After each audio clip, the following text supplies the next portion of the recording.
forward to our closing keynote, so thank you, leadership. And as leadership leaves the stage, I'm actually going to bring back up Cindy, who is going to introduce our keynote as well. So if we can give it one more time to Dr. Cindy, who will introduce our keynote for you.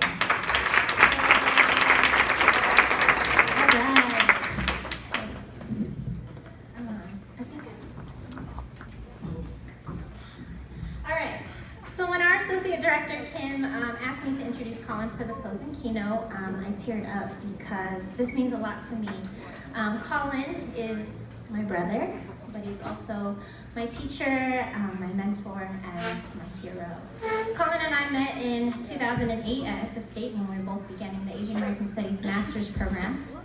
I immediately gravitated through his wisdom, brilliance, and hopefulness, but also his humility, ferocity, and willingness to roast himself and the struggling Golden State Warriors. But that's old shit. We're not struggling anymore. Colin embodies heart, but also soul. He's passionate about his work, his service, and his folks. He thinks deeply and he acts intently. He's the type of educator, mentor, and friend that will love you through your learning, but also challenge you to stretch and grow.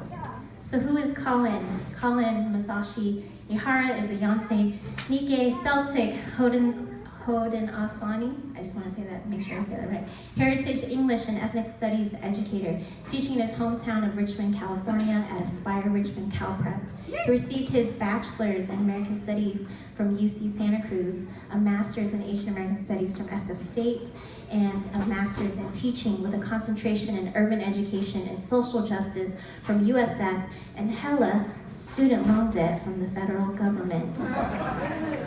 I feel seen.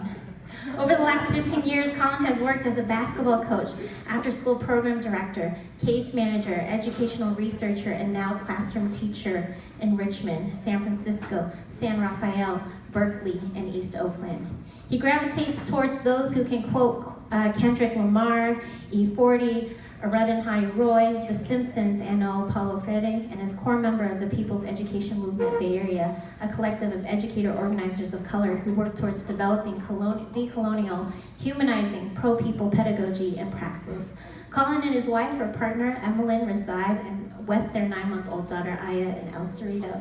So it is my pleasure to introduce Colin to close us out this afternoon.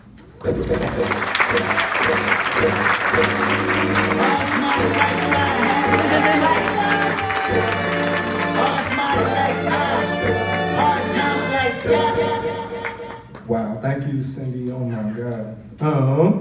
Good afternoon, beautiful people. My name is Colin Masashi Ehara. I am a 10th and 12th grade English and Ethnic Studies educator and organizer, engaging in a beautiful struggle and labor of love in my hometown of Richmond, California. I'm really honored to have been asked to deliver the sole keynote for 2019's Rock the School Bells Educators Conference, and want to begin by saying thank you so much to my sister, Dr. Cindy Nguyen, to Kim Navalos, Nate Novato, Doris Garcia, Joseph Maxese, Raul Navalta, Vivi Khalili, Wee Boogie, Brianna Clay, Osei Cartagena, my fam Saba Gebre, Alvin Gubatina, Anna Nguyen, Jessica Lopez, Yvonne Silva, Ivy Chen, David Nguyen, and everyone else who facilitated the workshop and played a crucial role in ensuring this Educators Conference and the upcoming youth conference could take place this year. Can we give it up for everybody one more time?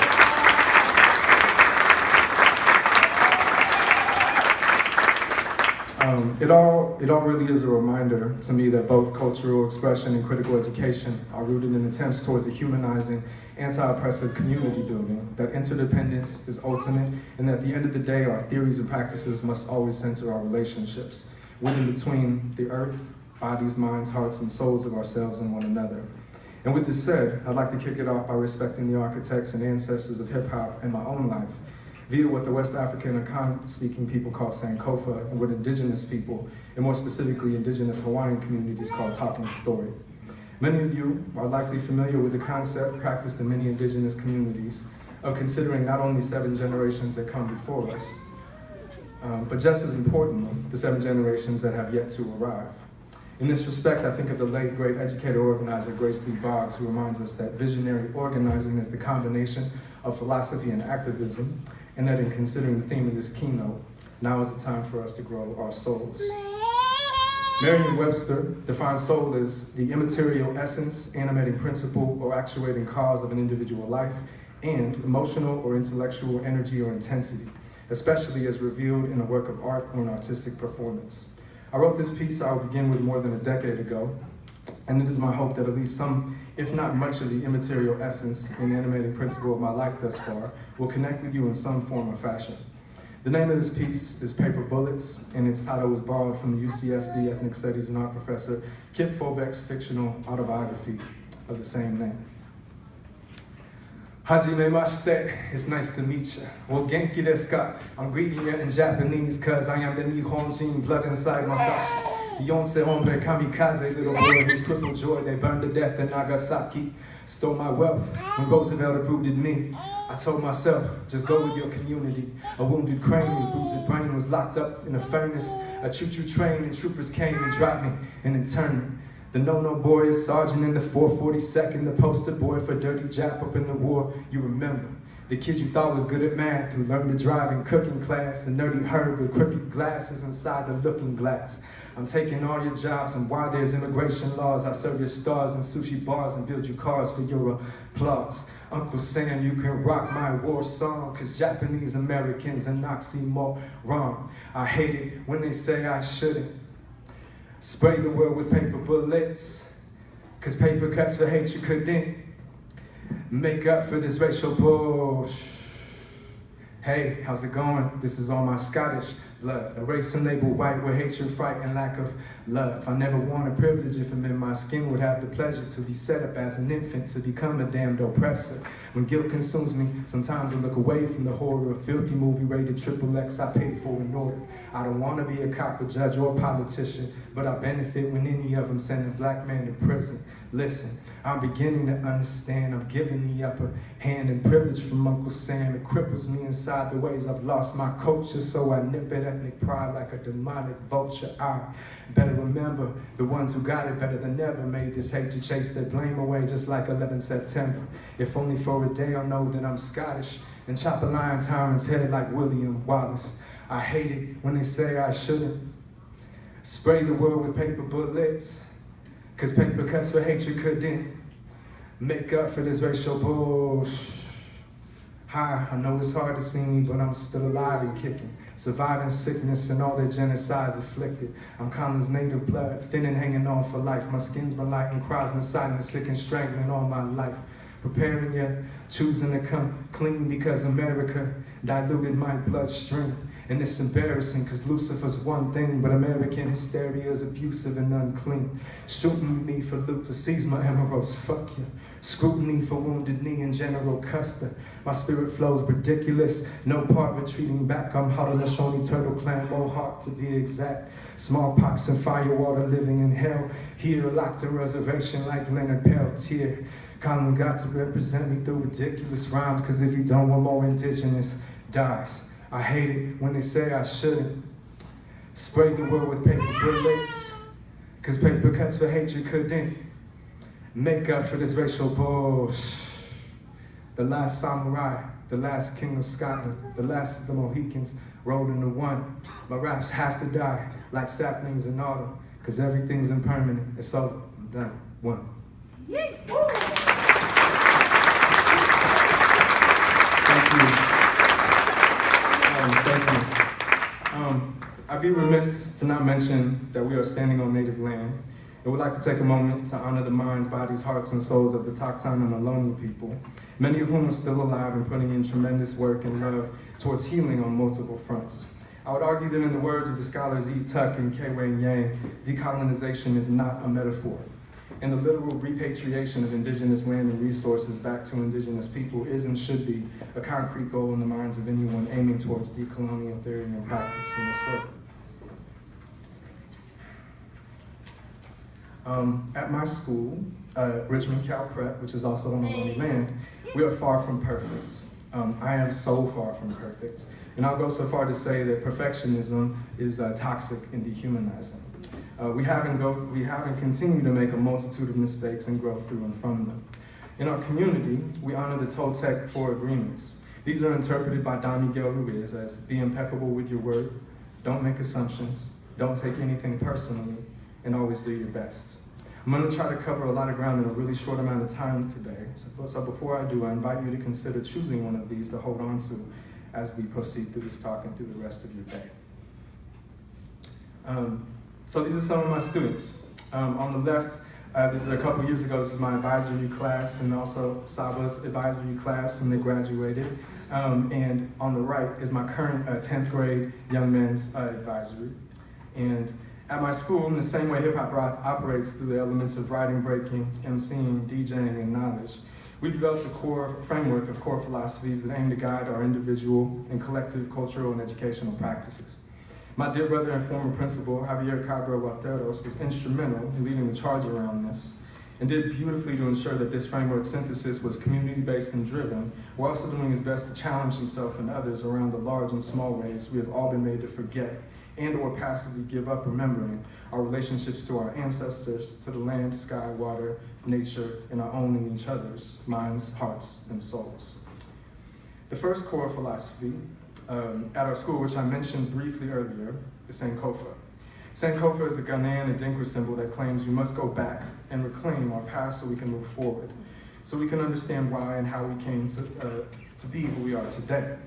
The symbol of Sankofa is that of a bird whose head is faced in the opposite direction of its body.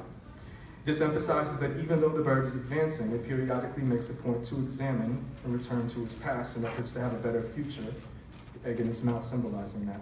The literal translation of this sacred West African symbol of the Akan people is, it is not taboo to go back and fetch what is in danger of being forgotten. Many people of the Black African diaspora around the world, including the creators of what we now call hip hop, have looked to the symbol and philosophy as a means of resisting the forms of historical amnesia and what Henry Giroux calls organized forgetting that have been imposed on them, their families, their communities by systems of white supremacy, anti-Black racism, and state-sanctioned terrorism and violence. The moral philosopher Cornel West once said to an audience of graduates at a historically Black university, "I want you to know that you come from a great people, a people who have been terrorized for 400 years and taught the world so much about freedom. People who for 400 years were systematically and chronically hated, then taught the world so much about what love is and how to love. The, and I can't stress this enough, godfather of soul, James Brown, who has been sampled by every noteworthy hip-hop artist of the so-called golden era, once confided in an interview, I was stillborn. The midwives laid me aside. I thought I was really gone. I laid there for about an hour and they picked me up and tried again because my body was still warm. The good Lord brought me back. And we thank the source and higher power that James Brown defied death as a baby.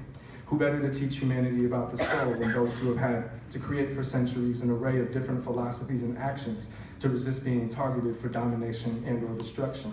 As my brother and Filipino heritage educator Art Nelson Concordia once said, Asian Pacific Americans need to throw a thank you Black people parade every single year. And as I go back and fetch what is in danger of being forgotten, I can't help but consider the ways that historically, every time the lives and livelihoods of Black people have been taken more seriously, due largely to their tireless efforts in the face of white supremacist terrorism, the better conditions have gotten for other people of color. The Japanese-American educator Scott Nakagawa calls anti-Black racism the fulcrum of white supremacy, and argues convincingly that the more we can all work to identify and combat our own and others' anti-Blackness, the better things ultimately become for all. The hip-hop scholar Dr. Trisha Rose writes, when I first started writing in the 90s, there wasn't really anything published on any magnitude of hip-hop, and a lot has changed since then. There's now a lot of scholarly work on hip-hop. I think it's important to recognize that in some cases, there's been significant embrace of the culture. But at the same time, the study of hip-hop suffers from the kind of response that the study of music and culture comes from, culture that comes from people of African descent always suffers from. And that is first and foremost a profound disregard. Every Black art form had to overcome the widely held notion that it just wasn't worthy of consideration. And as hip-hop ed and pedagogy gains more and more momentum, popularity today, I would posit that for those of us who are not Black, good intentions aside, that to study, speak of, practice, and engage with hip-hop culture while consciously or unconsciously decentering Black lives and humanity is both misappropriation and a soulless act. It is not taboo to go back and fetch what is in danger of being forgotten. The first unit I've engaged seniors with for the past 5 years has been a critical autoethnography unit, adopted and adapted from my big brother and mentor, Dr. Patrick Cam Kamanyan. In this unit, students choose a significant moment of memory from their lives that they look back to in efforts to describe and interpret it in order to synthesize their interpretations to make meaning. While often challenging for those on the precipice of leaving childhood, talking story together has helped us to build a more humanizing and trusting classroom community amongst our cohorts each year. By looking to the past to fetch what is in danger of being left behind, students in my critical literacies course have used these practices to not only build community and a deeper sense of self-knowledge, but also to sharpen their writing, reading, and public speaking skills in their creating pieces of writing that have assisted them when applying to colleges, universities, and scholarships. A few years ago, one of my students, a queer Black young woman from Oakland, California, wrote about the day she came out to her mother in the final draft of her critical autoethnography. And she read the following aloud to our entire high school at our LGBTQIA+ Pride Month Town Hall Assembly. Whenever I think of this moment, I think of how much it's impacted my life. I always think back and scold myself for crying because that is not something I do on the regular. I question what my mom's intentions were when she told me it was even okay, though we both knew it wasn't. I think about the relationships I hide from her in fear of a repeat and a loss of contact for days. I just want her to be happy. In part, my experience is just a piece of what many LGBTQ+ people have to go through when coming out to people who are close to them. There is the risk of fear and rejection that could totally break someone down. This experience displays the inner turmoils I go through every day, wondering if what I'm doing or thinking is acceptable. I hope that God doesn't make me burn for following my heart and for loving him or her. I hope that in a world of changes, my mom will still be there every step of the way, telling me that it's okay, no matter how much it is not. It is with great joy that I let you all know that this young woman with the full support and love of her mother is currently in her 3rd year at an out-of-state university and is majoring in, get this, religion and theology. For me, one of the best things and the hardest things about being a K-12 educator is knowing that as I collaborate with other adults to support young people's development, it's not actually about our backing kids so that they can grow into who we wish them to be overnight by the end of the quarter, semester, year, etc., but about backing them so that they can grow into who they actually are over the course of many years. I must stress that nothing about this autoethnography assignment or something I did changed this young woman or her classmates. In my mind, as K-12 educators, especially those who are teaching in working class communities of color, we are tasked not with changing young people at all, but with doing our best in what is within our power to support in the navigation of and removal of barriers that have and will continue to keep young people from being able to exist authentically. If and when young people are emerging from communities where they have been actively discouraged from remembering the past, this assignment is just one of many ways we can work towards combating individual and collective historical amnesia. The second core philosophy at our school in Richmond is rooted in the wisdom of what the Mayan people call en la quech. This teaching was translated into a beautiful poem by the Chicano playwright and activist Luis Valdez. And as a growing number of ethnic studies classrooms, including some in our community, recite it on a weekly or even a daily basis. I invite you, if you'd be willing, to read it along with me. Tú eres mi otro yo. You are my other me. Si te hago daño a ti, if I do harm to you, me hago daño a mí mismo. I do harm to myself. Mi respeto, if I love and respect you, mi amo y respeto yo. I love and respect myself. The hip-hop elder and teacher, knowledge reigns supreme over nearly everyone, or KRS-One for short, once stated, so many are trapped because they've lost their soul. The only way you can maintain your soul is by aligning yourself with another soul. It's called empathy.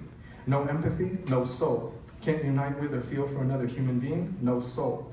In my courses, often the essential question we struggle to wrestle with is, what are the historical and social forces at work that disconnect us from our own and the humanity of others? For instance, what might it take for the male-identified, cisgendered, and heteronormative folks in this room, like myself, to be as righteously infuriated about the oppression of women, femmes, non-binary, and queer folk in this room? Other essential questions might include, what role can centering narratives that counter the dominant stories we grew up with play when it comes to rebuilding our ability to see our own reflection in one another? How can language be used to help us reevaluate, clarify, and cut to the truth? And how can language be used to conceal, misdirect, and even blind us to reality? In his best-selling book, Between the World and Me, written in the form of a letter to his son, a la James Baldwin's A Letter to My Nephew, the writer Ta-Nehisi Coates argues convincingly, But all our phrasing, race relations, racial chasm, racial justice, racial profiling, white privilege, and even white supremacy, serves to obscure that racism is a visceral experience, that it dislodges brains, blocks airways, rips muscle, extracts organs, cracks bones, breaks teeth. You must never look away from this. You must always remember that the sociology, the history, the economics, the graphs, the charts, the regressions, all land with great violence upon the body. We're not being demonized or made invisible and or perpetually of the past. Indigenous people and their experiences are often romanticized. And because of this reality, it is imperative that we recall that the intergenerational wisdom grounded in Lak'ech emerges from a people whose bodies, minds, hearts, and souls were quite literally targeted by colonial forces for erasure. And as each of us pay homage to hip hop as a culture and an aesthetic, I imagine I'm not the only person in this room that would posit that it is deeply necessary that we continuously grapple with the dichotomous relationship of our love for the strength, courage, resilience, brilliance, and the soul that has and continues to be born from hip hop on the one hand, while also never succumbing to the corporate-driven amnesia and forgetting that this culture emerges from and should always aim to center and or be led by individuals and communities that have been historically dispossessed and whose physical bodies were or are in need of defense from oppression and state-sanctioned violence. Dichotomy, duality are incredibly tough to deal with, to grapple with. And as a multiracial Gemini who was raised working class and now, though deep in student loan debt, is very much middle class, navigating my own identity has been a very much, in the words of my sensei, Dr. Alison Tintianco-Cubalas, a pain plus love equals growth experience. The third core philosophy in our school community is one I imagine that many in this room are familiar with, at least in a visual way, if not holistically. The 1,000-year-old Chinese and East Asian foundations of Taoism produced what we at Cal Prep call yin-yang pedagogy. As with other philosophies, I didn't have the time to do justice to a high-quality introduction to Taoism, but I can tell you that the master pedagogue Lao Tzu's view on the Tao, or the way, were in stark contrast to those of Confucius, whose ways of being and seeing were very much aligned with social contexts and hierarchies, and not stirring the pot too much for the sake of maintaining order.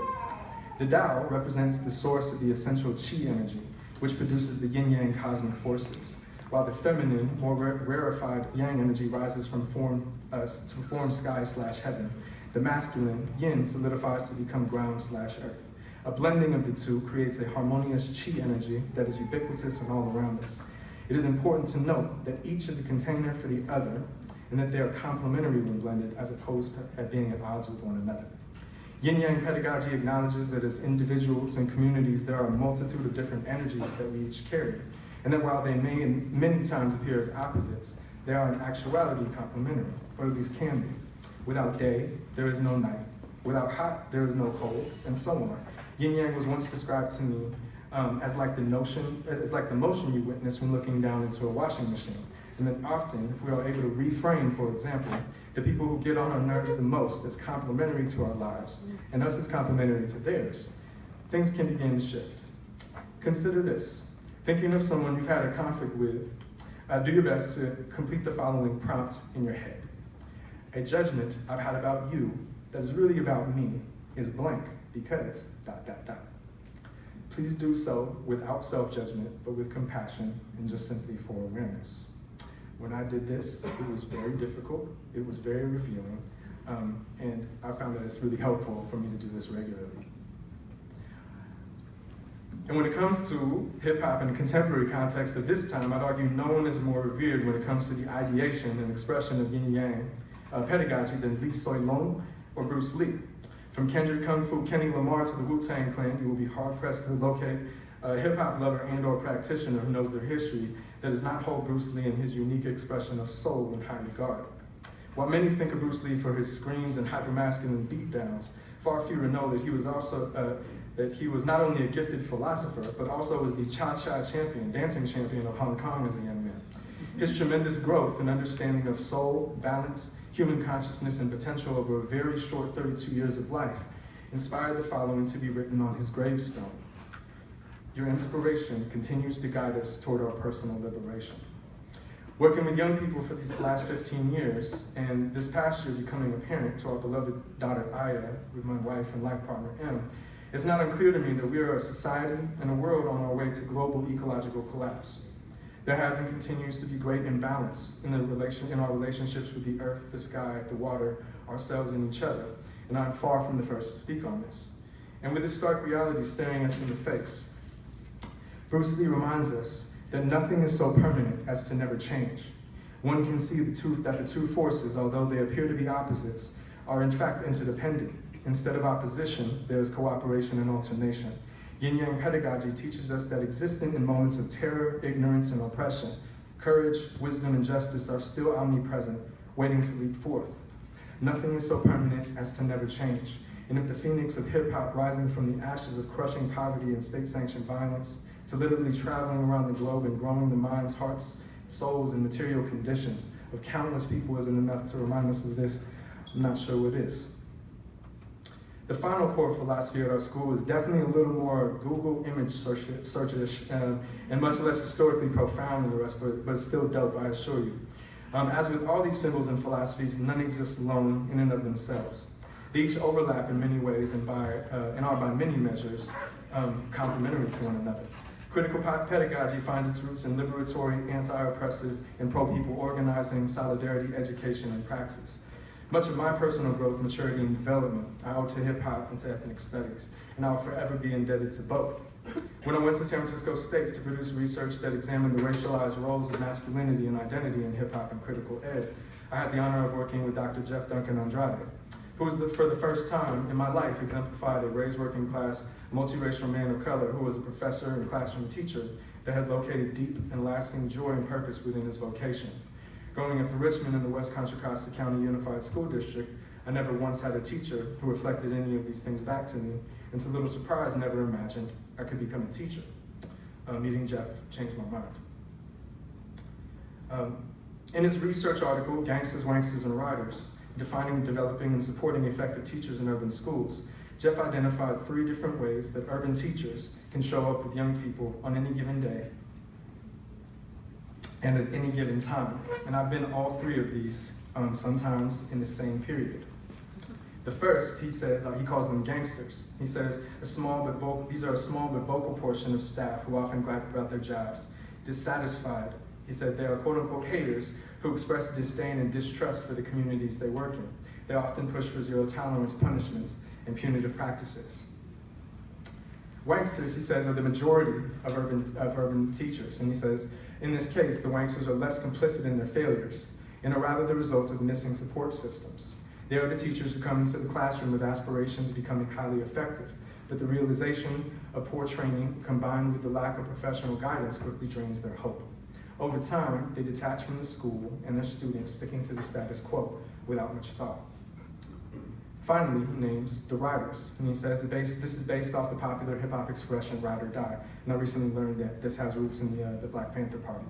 Riders are a small portion of urban teachers who are willing to take risks and build deep emotional connections with their students, even if they may be hurt or let down in the process. These are the highly effective urban educators.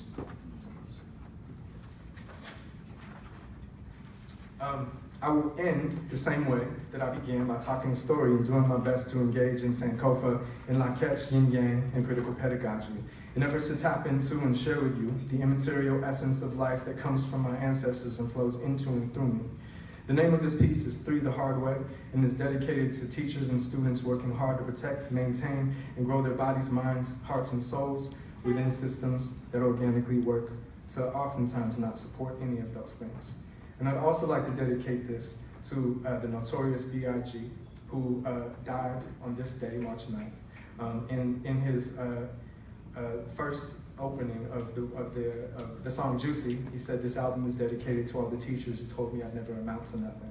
And I wanted to use this picture of him as a young person because each time that I think about this particular song and I think about the young people that come into our lives, into our classrooms, I think about the ways that someone as brilliant as this could have ever been seen just for the deficits and not for their strengths. This is 3 the Hard Way. I remember catching hell for sleeping in class. Man, this teacher was trash. He'd always scream at our asses because we didn't give a damn about his William Shakespeare and Uli with some little scrubs. No brilliant brains here. He told my father that I wasn't ready for high school, and Afrikaner gangster kids, they called him that white dude. Because he told the homie Carlos, teachers ain't respecting him because hairnets were for little girls and it made him look so Mexican.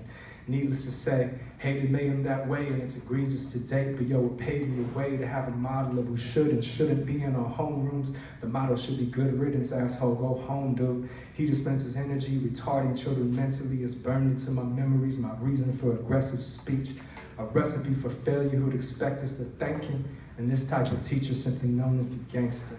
In my lifetime, I've known a lot of teachers. Some they fight crime, most lose lots of sleep in our right minds, yes, we plot for freedom, but too many life signs show few types of breathing.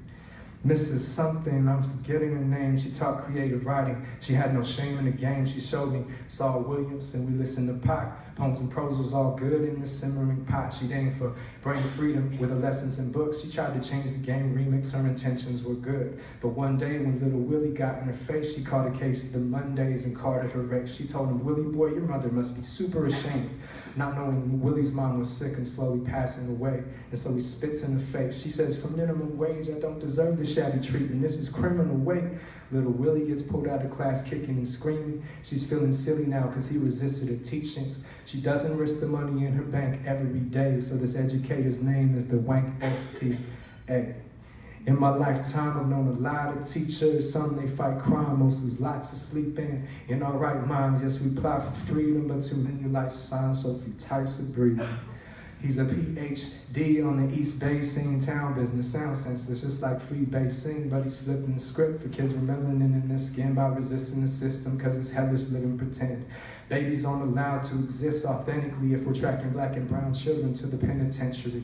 This writer says, no, exuding critical hope. You might collide with Popo, producing criminals, quote unquote. A scholar of pain that hollered his name, but he probably kicked my ass, my sensei's taller than me.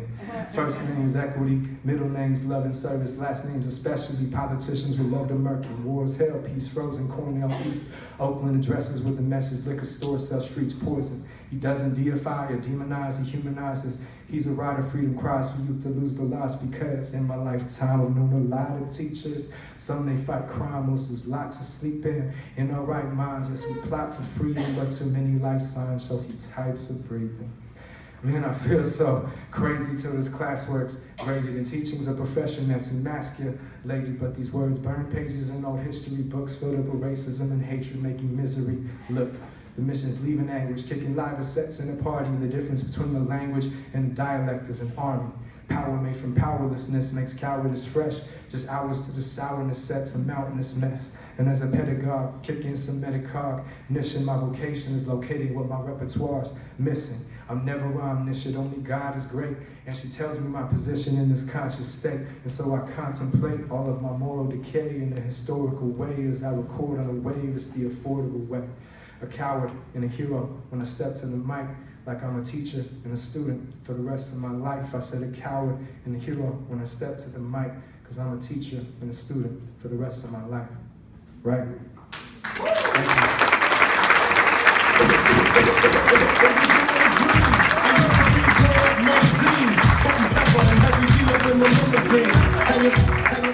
Colin, before you go, I have something for you. It's a certificate of commendation. It's with great pleasure to present the certificate to Colin and Ehara in recognition of being a keynote speaker at the Rock the School Levels Educators Conference. On behalf of a grateful community, the City Council extends heartfelt gratitude for your strong dedication and support to the Rock the School Levels' mission to empower and educate our youth through hip-hop. The City Council recognizes your outstanding commitment and wishes you nothing but great success for your conference and all of your future endeavors. Awarded on March 9, 2019, Dr. Roderick Dawson-McGraw.